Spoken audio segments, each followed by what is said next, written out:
Hello, welcome once again to Lehto's Law. I'm Steve Lehto. Today we're going to talk about grand juries. This is one of the most requested topics I've had in quite some time. People want to know what grand juries are and what do they do. So here's the deal. We've all heard of juries. If you go to trial and you're on trial for your life, you could put the decision in the hands of a jury and let them decide your fate. And we've also heard of juries in lawsuits. A jury gave this person a ton of money after a lawsuit. But a grand jury is something entirely different. It uses the word jury, but it's not the kind of thing I just talked about. So let me start by telling you, I'm going to read a recent article out of the Detroit News within the last couple of years. Grand juries serve justice in secret, okay? And then I'll get into some more details later. But the grand jury system in many places operates like this. A group of 23 citizens who meet in secret inside a federal courthouse in Detroit decide the fate of those suspected of criminal wrongdoing by the government, but it's a mystery to most, which is why I'm talking about it right now. In state courts across Michigan, prosecutors file criminal charges against the suspect, but in the nation's federal district court system, a panel of citizens called grand jurors make that crucial first decision. So here's what happens. In the old days, and if you look in the Constitution, the Fifth Amendment specifically says that you have the right to a grand jury deciding whether you should be charged with a capital or other infamous crime. Okay? And here's what it all came from. Back in the old days, I'm talking about back in the old country, where they had kings and so on, there was a concern that someone could prosecute you maliciously. A sheriff might have it out for you, or some other local government official might have it out for you, and next thing you know, you're locked up someplace, and you don't know what the charges are against you, and so on. And so what they did right around the time of the Magna Carta talks about it. They may have actually had grand juries before that time, but the Magna Carta includes the grand jury as one of the things that will protect individuals from a government that is not behaving properly. And so the idea is that when someone is going to be accused of a very serious crime, it's not going to be the sovereign, like the king or the president or what have you, saying, I want that person prosecuted for a crime. Instead, they say you could take 23 people, and 23 is the biggest number you hear. You'll hear numbers lower than that, 16, 15, lower numbers, but 23 is a fairly common number.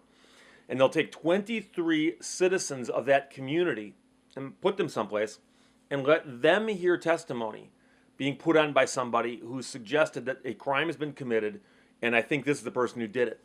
And they'll meet in secret, and they will present the evidence to the grand jury. And if the grand jury votes to indict the person or persons, then you get what's called a true bill or an indictment, depending on your jurisdiction. And that person can then be arrested and put on trial for the crime that the grand jury believed that there was grounds to charge that person with. And so the grand jury, it's interesting because I've told you that a jury in a criminal trial, for instance, is people off the street. They're not lawyers, they're not judges. I mean, they could be, but that's not a qualification necessary. You don't have to be anything. You're just a person off the street who got called for jury duty.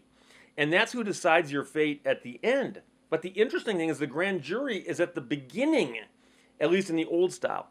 And the grand jury was the one that decided, yes, this person should be charged with a crime, or no, they shouldn't be charged with a crime. But so it's interesting that you have this at both sides or both ends of the transaction where you go through the court. So grand jury decides you ought to be tried, and then a regular jury decides whether or not you're guilty. So what they do nowadays will depend quite a bit on whether you are talking about state grand juries or federal grand juries. The federal system still uses grand juries quite extensively. Many states don't use them at all, or if they use them in a form you wouldn't recognize. Believe it or not, Michigan's got a thing called a one-man grand jury. And we've got a statute in the books that actually says that it's okay to have one person, usually a judge, put them aside and say, congratulations, you're now a jury. And that one judge or person has the power to issue subpoenas, bring in witnesses, compel them to testify, examine evidence, and then they can draft the complaint or see to it that the indictment gets issued, or the true bill gets issued to bring a person into court for trial. Some states have got regular grand juries like you'd expect with up to 23 members. I've seen some states that have variations on that. The interesting thing about a grand jury is they don't need to vote unanimously to indict somebody or issue a true bill. They only need to do it by majority vote. That's why you'll often hear 23 members, because that means that 12 out of 23 is a majority. I know people who've gotten notifications to appear for grand jury duty, and they get this thing that says, you're being called for grand jury duty, and they don't notice the word grand in the front there. It's a completely different thing, but they also operate very, very differently. And many states look at the grand jury as a way to do an investigation to uncover crime. In other words, we know that crime is out there. We know that there's a crime ring out there. We know there's a series of crimes being committed over here, or we know this area over here is infiltrated with crime or criminal elements. And they'll convene a grand jury, and the grand jury, when it gets convened, you get notice saying you're on a grand jury. You show up, you get questioned, and you get placed in the grand jury. They'll say, look, we're going to hear testimony, say 1 day a week, Monday nights, or Mondays, for a length of time. It could be up to 6 months, and you're going to be here like 1 day a week. Okay, and that's how many grand juries work. If there's a grand jury being called for something much more serious and discreet, in terms of it's not a crime wave, but it's a single crime, they might have the grand jury meet several days in a row until they get done with their business. But the grand jury gets called together, and they get seated and sworn, and they're going to now watch testimony and so on to determine whether or not people should be indicted. And the grand juries are often conducted by prosecutors, meaning that a prosecutor will be told, okay, here's the grand jury, and the crime we're investigating, or crime ring we're investigating, or whatever we're investigating is this, go to it. And so then the prosecutor will then issue the subpoenas, drag people in front of the grand jury. He'll question these people in front of the grand jury. And then the interesting thing is there's no judge there. There's no judge there. It's not a court proceeding in that sense. So a lot of people get confused and upset by this, and they say, wait, how can I be in court and there's no judge? Because you're not in court in front of a grand jury. And here's where a lot of this problem comes from, is if you get called to testify in front of a grand jury, you might not want to testify. And we all know you have a Fifth Amendment right to refuse to testify if you're going to incriminate yourself, testifying against one's self, Fifth Amendment, right? Well, there's a way around that. So let's suppose you are a witness to a crime, and they call you to testify and you want to take the Fifth. And you say, I'm going to take the Fifth. The prosecutor can then say, we're going to grant you immunity. Nothing you say in front of us can be used against you in any court of law for any purpose. So now you refusing to testify makes no sense, because there's no self-incrimination possible if it won't be used against you. So what happens then is you can then say, oh, okay, and you testify. Or you can say, I still don't want to testify, at which point you are in contempt of court and will be shipped off to jail and left there until you agree to testify. Been a lot of famous cases involving that, especially recently. And there's some very famous cases of people who went to jail for a long period of time for refusing to testify for a long period of time. And it gets basically down to a matter of wills. Are you willing to sit in jail for 6 months because you refuse to testify despite the fact you've been granted immunity? And that might happen. Now, grand juries don't sit forever. They usually sit for a term, and a term might be, a couple months, a couple weeks, whatever it is. And so then the question becomes, once the grand jury gets disbanded and it's finished its work, can they keep holding you in jail? And the answer is probably not. They probably have to let you go at that point. So that's your choice pretty much. So one of the real important things, like I said, about the grand juries is that they originally were considered a tool to avoid malicious prosecutions. So as you can imagine, if I'm the prosecutor in town and I can just prosecute anyone I want, if you get on my enemies list, you might get prosecuted. So forcing the prosecutor or the court system to run this stuff by a grand jury and have the grand jury indict somebody was seen as a way of keeping that from becoming a malicious prosecution. Now, of course, the problem is that what happens with a grand jury is the prosecutor puts in all their evidence and says, here's all the evidence that we think John Doe committed this crime, and we think there's enough evidence here to prove that a crime was committed and that he committed it. And the grand jury doesn't have to find him guilty beyond a reasonable doubt, because they're not finding his guilt or innocence. What they're doing is they're deciding whether or not he should be indicted. And the level for indictment is so low that it's basically probable cause. Is there probable cause to believe that a crime was committed and that he did it? If the answer to that is yes, then the indictment or the true bill gets issued. So the standard is so low that it's still not really protecting people that much. And there's a famous saying, it's been attributed to many different people, that a prosecutor could indict a ham sandwich. And here's the thing. If you are the subject of a grand jury investigation, let's suppose you found out that you are the subject of a grand jury investigation. Now, grand juries do their investigations in secret. No one's allowed to watch this stuff. The transcripts are considered sealed unless released by court order. And they don't publicize their work, and the grand jurors are sworn to secrecy on all of this. But let's suppose you found out that they're doing a grand jury investigation of you, okay? If you go to the prosecutor and go, I want to testify, prosecutor can say, about what? To who? You say, the grand jury. And he'll say, no, we don't have to let you testify. The grand jury gets run by the prosecutor for the most part. And if the prosecutor chooses not to call certain people, he doesn't have to. And so many people are critical and they say, wait, the prosecutor, knowing that there's 5 witnesses to something, but only calls the one who's going to testify the way he wants, but won't call the 4 who sought the other way. Unfortunately, that's the way the grand jury system works. So the prosecutor can call the witnesses that he wants to get his case in, proven, and get an indictment. And you might find out later the prosecutor skipped a lot of information. It's not supposed to happen that way, but it can. One thing you hear about very, very occasionally is a runaway grand jury. And there's a movie called Runaway Jury not too long ago, but that was about a trial jury. But a runaway grand jury is where a grand jury, when they find out the powers they have, notwithstanding the prosecutor who's telling them what to do, a grand jury can issue subpoenas. And a grand jury can also question witnesses if they want to. So a prosecutor calls a grand jury, seats them, swears them all in, and they start doing an investigation. If the grand jury doesn't like the way this thing is going, if they want to, they can issue subpoenas of their own. Or they could ask follow-up questions that the prosecutor didn't ask, if they want to. It doesn't happen that often, but it could.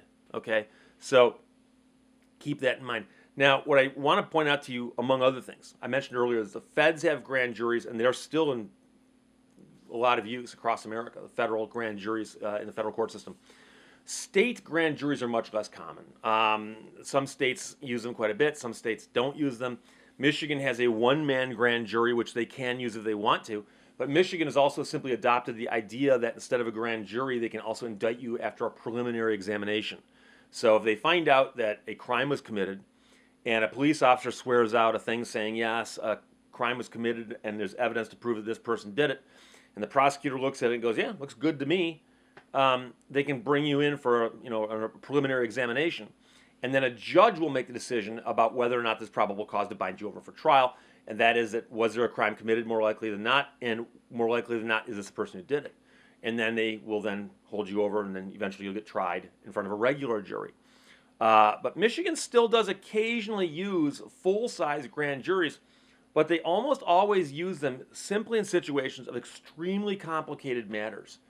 And I know that there have been a couple examples in the past where there was allegations of criminal activity on a big scale, of a criminal enterprise.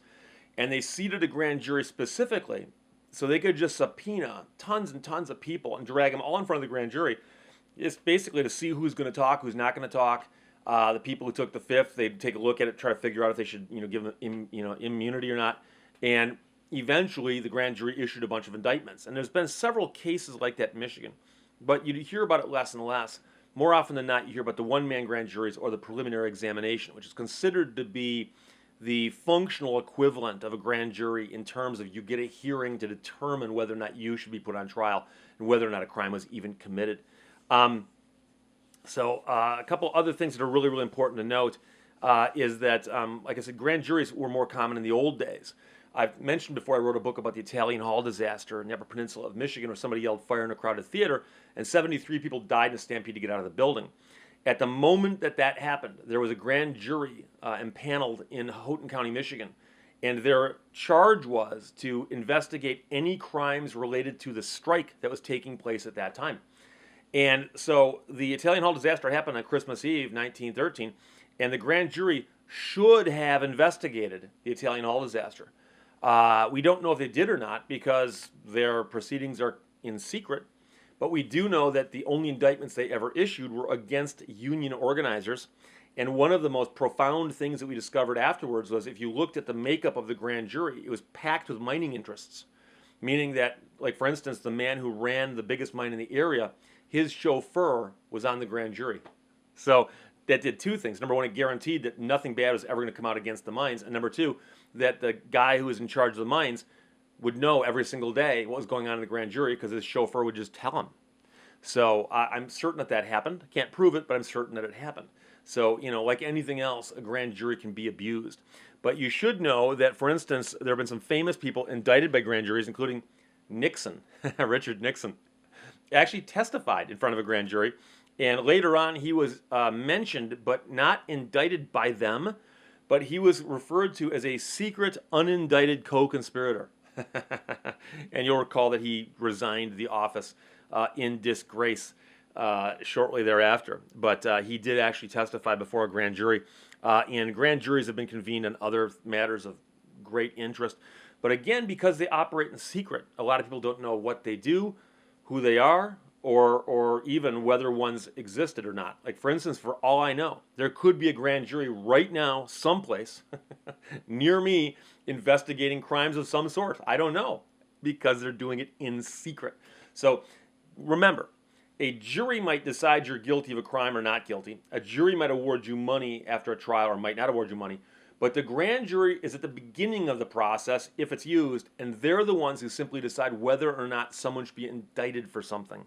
And like I said, a grand jury is drawn as a group of people out of the public, and the thinking originally was that that would keep the crown or whoever else is in power, put a little check on them to keep them from just hauling people in for no reason or for vindictive purposes and putting them on trial for nothing.